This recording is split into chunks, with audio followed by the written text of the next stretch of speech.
Science. This is Nimesha presenting you the summary of Cleant Brooks, The Language of Paradox. Let's see what he says in The Language of Paradox.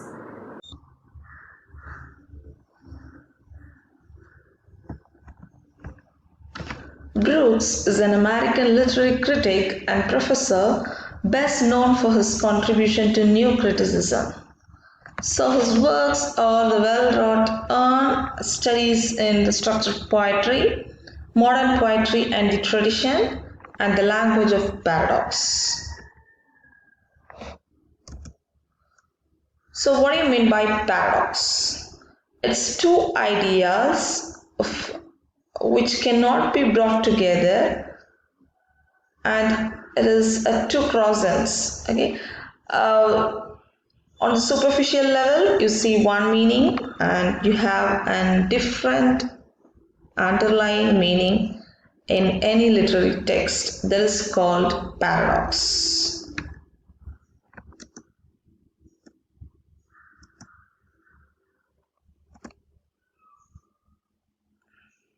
So this is the best example of paradox. I used to be orthodox, then I saw that God both does and does not exist. So two controversial or two opposite ideas, and now you are a paradox. So this is an example of paradox.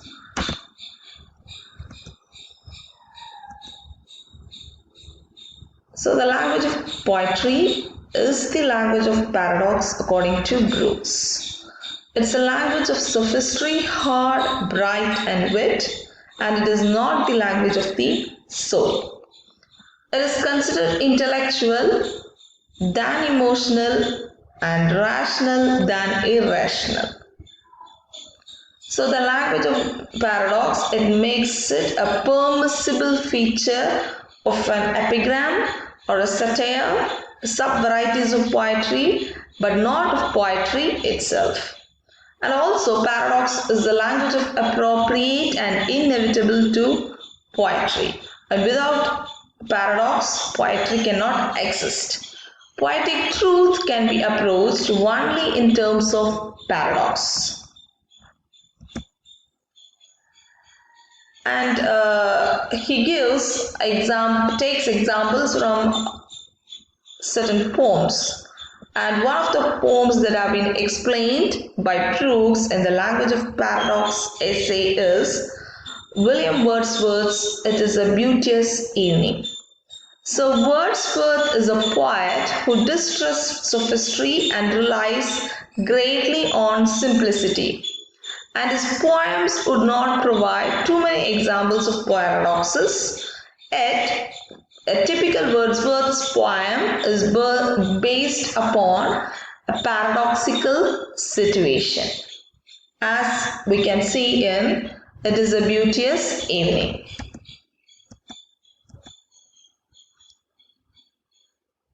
And now the poet is filled with worship, but the girl who walks with him is not in this poem.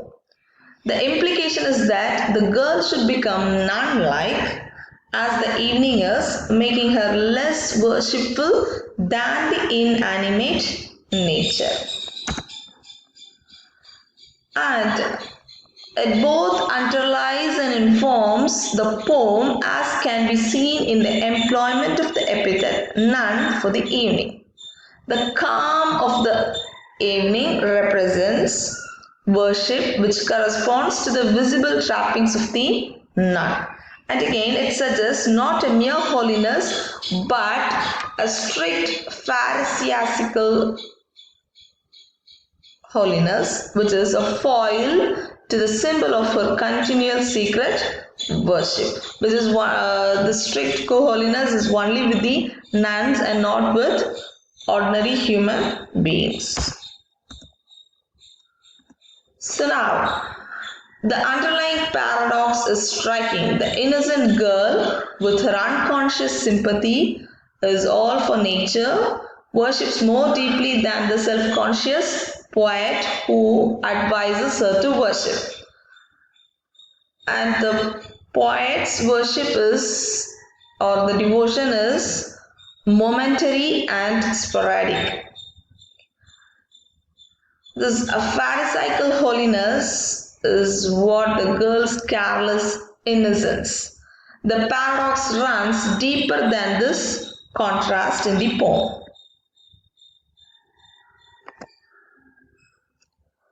So now the next poem he explains in the language of paradox is Wordsworth's Composed upon Westminster Bridge.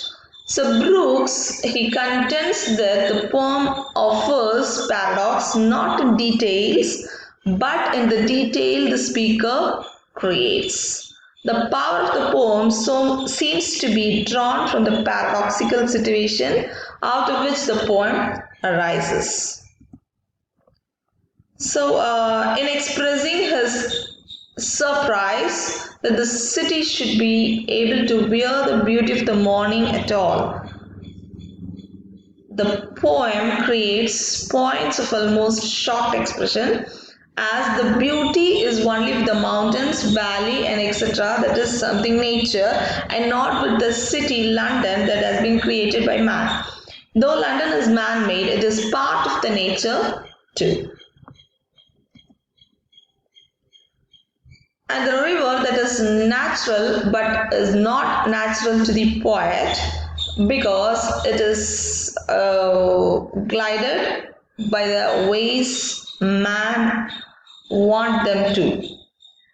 And again the house is presented as asleep and not as dead. That is, inanimate things, they participate in the life of nature.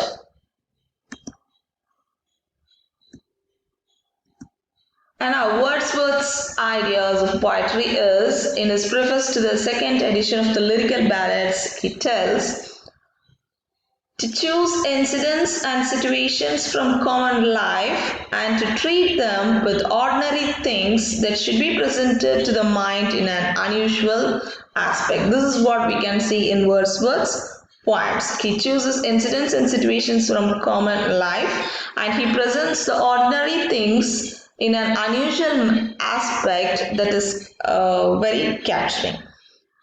And with paradoxes too. In short, Wordsworth attempts to show his audience that common was really uncommon and the prosaic was really poetic. So Coleridge's ideas. According to Coleridge, the charm of novelty of things of everyday awakening the mind represent the romantic preoccupation with wonder, the surprise, the revelation which changes our view of the familiar word, which is somewhat similar to the Wordsworth's ideas. So again, this is exactly the way in which neoclassical poets used paradoxes. So the irony and wonder in paradoxes. Paradoxes insist on irony rather than wonder, as in Pope's The Essay on Man. And Wordsworth's poetry has an implicit or indirect sense of wonder, while Pope's works give a certain sense of awe-wonder. In poets like Blake and Coleridge, they merge with variations in emphasis. For example, Coleridge's The Rime of the Ancient Mariner and Thomas Gray's Elegy written in a country churchyard. Now, paradoxes. They spring from every nature of the poet's language. It is a language in which the connotations, that is the ideas, they play a great part as literal meaning. The poet has no makeup, not to make up his language as he goes.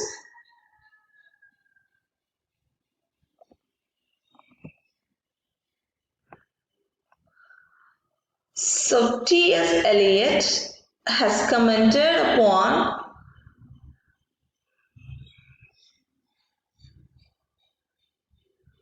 perpetual slight alteration of language, words perpetually juxtaposed in new and sudden combinations, and this occurs in poetry. It is a perpetual part of the craft of poetry and cannot be kept out. Paradox is intermingled with poetry. It can only be directed and controlled. The poet must work by contradiction and qualification. So, poet has to work by analogies, that is, he has to work by comparison. And according to I. Richards, all the subtler states of emotions demand metaphors for their expression.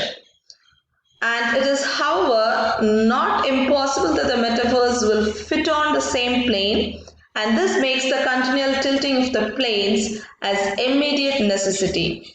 Even the most direct and simple poet has to resort to contradiction and paradoxes, and the best example is Wordsworth. And he is forced to use paradoxes by the nature of the poet's poetic instrument. The poet is not defeated by this task, nor is the poem reduced to shallow sophistry or false arguments. And there are, of course, perils to consciously employing paradoxes, but the dangers are not overpowering. The method is only an extension of the normal language of poetry and not a perversion of poetry. So, another example Brooks explores is Donne's canonization. So this is a concrete example in which the basic metaphor that underlies the poem involves a paradox. The poet, he daringly treats profane love as if it were divine love. A canonization is not offered to two holy anchorites who have renounced all pleasures of the world and flesh, but two lovers whose hermitage is each other's body, according to Donne. So it is an intense and serious parody of a normally sacred ritual, and Donne takes neither love nor sainthood seriously. Okay, but merely he exercises paradoxes and in a cynical and body lyric. The poem opens dramatically. The you whom the speaker addresses is in a tone of exasperation is unidentified. And it is clear that this person considers love as silly affectation. And again, he presents a secular world. The lovers have renounced. And the metaphor suggested in the first lines of the poems makes these several implications clear. And the first implication is that if his friend wants to consider his love an infirmity or a disease, then he is free to do so. But again, he may as well chide the speaker for his palsy or his gout or his old or ruined fortune, as he stands a better chance of curing those. And he neatly and contemptuously epitomizes the two main categories of secular success in this following line. The friend is free to look after his own welfare instead of worrying about the speaker's giving up of his well-being in the pursuit of love, and also he advises his friend to cultivate courtly manners and gaze at the king's face or earn money and stare at his face on the stamped coins, but he is to let the speaker alone. And then the conflict between the real world and the lover absorbed in the world of love runs through the poem. In fact, it dominates the second stanza, in which the torments of love, which are so very vivid to the lover, who have no effect on the real world at all. The conflict again, it appears in the fourth stanza in the way the words of the chronicle and the sonnets are set up as foils. These unworldly lovers have given up the world paradoxically, and they achieve more intense world. The dominant metaphor of the holy anchorite, who by giving up his world achieves a better world. The tone of irritation that is seen at the opening of the line, opening of the poem becomes something very different as the poem progresses. Now the second stanza is replete with images from traditional Petrarchan imagery, and like the wind of lovers' sighs, the flood of lovers' tears. And the implication is that the poet himself recognizes the absurdity of these love metaphors. The opening of the third stanza suggests that this vein of irony is to be maintained as paradoxes inevitable to poetry. So the fine metaphors of the fourth stanza in Canonization achieve an effect of deliberate resolution and tenderness. The opening line of the stanza is very important as it has a phoenix metaphor in it. The lovers are willing to forego the ponderous and stately chronicle and to accept the trifling and insubstantial sonnet instead. He argues that because their love is not mundane, the lovers can afford to reject the world. So the last poem Brooks explains is Shakespeare's The Phoenix and the Turtle. And this poem proves precisely the same argument that nature is simple, one and unified. But the name is double with the advent of multiple sciences and is multiple. But the poet can call it neither one nor two. Paradox is his only solution. And the urn which holds the ashes of the phoenix also holds the ashes of the phoenix lovers. And it is the poem itself.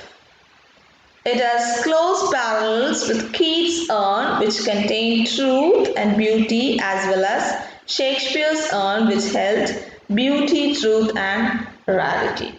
In a sense, all such urns contain the ashes of a phoenix, and it rises for the acceptance of the paradox of the imagination itself.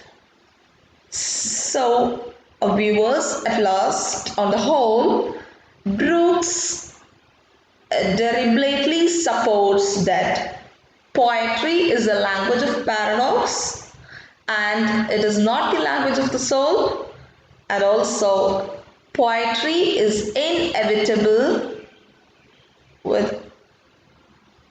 to the language of paradox, and without paradox poetry is no more. Any simple poet should or is forced to use paradoxes in his poem due to the poetic element the paradox reflects in poetry.